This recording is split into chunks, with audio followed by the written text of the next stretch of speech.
Hello friends, welcome to my YouTube channel. Friends, আজিৰ এই ভিডিঅ'টোত আমি আলোচনা কৰিম যে আপোনালোকে নিজৰ মোবাইল ফোনত কিদৰে এটা WhatsApp গ্ৰুপ খুলিব পাৰে। ভিডিঅ'টো শেষলৈ চাই থাকক আৰু চেনেলটো যদি নতুনকৈ আহিছে চেনেলটোক সাবস্ক্ৰাইব কৰি ভিডিঅ'টো এটা লাইক কৰি দিয়ক। WhatsApp গ্ৰুপ খুলিবলৈ হলে আপোনালোকে প্ৰথমে যাব লাগিব নিজৰ WhatsApp এপ্লিকেশনটোৰ ওপৰলৈ। ইয়ালৈ অহাৰ পাছত আপোনালোকে এনেকুৱা ইন্টাৰফেস দেখিবলৈ পাব। ইয়াত আপোনালোকে কৰ্নাৰত দেখিছে 3 ডট, ইয়াত ক্লিক কৰিব। 3 ডটত ক্লিক কৰাৰ পাছত নিউ গ্ৰুপছ আছে, ইয়াতে ক্লিক কৰিব। নিউ গ্ৰুপছত ক্লিক কৰাৰ পাছত আপোনালোকৰ মাজলৈ এনেকুৱা ইন্টাৰফেস আহিব। আপোনালোকে ইয়াতে সিলেক্ট কৰিব লাগিব কাক আপোনালোকে গ্ৰুপত এডমিট কৰিব বিচাৰে। আপুনি এডমিট কৰিব বিচৰা সকলক আপুনি সিলেক্ট কৰি ল'ব। ইয়াতে মই সিলেক্ট কৰি লৈছো এটাক। আপোনালোকক দেখুৱাবলৈ এইটো সিলেক্ট কৰি ললো আৰু ইয়াতে কৰ্নাৰত দেখিছে কাৰ চিনৰ নিচিনা, ইয়াতে ক্লিক কৰিব। ইয়াত ক্লিক কৰাৰ পাছত আপোনালোকৰ মাজলৈ এনেকুৱা এটা ইন্টাৰফেস আহিব।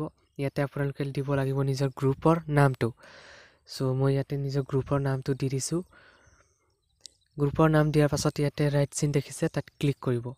তাত ক্লিক কৰাৰ পাছত আপোনালোকৰ মাজলৈ এনেকুৱা এটা ইন্টাৰফেস আহিব।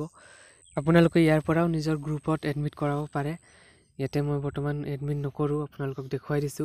এনেকৈ ইয়াত ক্লিক কৰিব আৰু এনেকৈ এডমিট কৰিব পাৰে সিলেক্ট কৰি। সো মই এতিয়া এডমিট নকৰো, আপোনালোকক দেখুৱাই দিছো।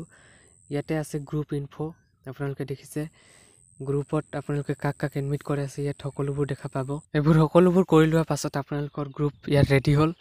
আপোনালোকে এতিয়া গ্ৰুপত মেছেজ দিব পাৰে। সো ভিডিঅ'টো যদি ভাল লাগিলে এটা লাইক কৰি চেনেলটো যদি নতুনকৈ আহিছে আপোনালোকে চেনেলটোক সাবস্ক্ৰাইব কৰি লওক।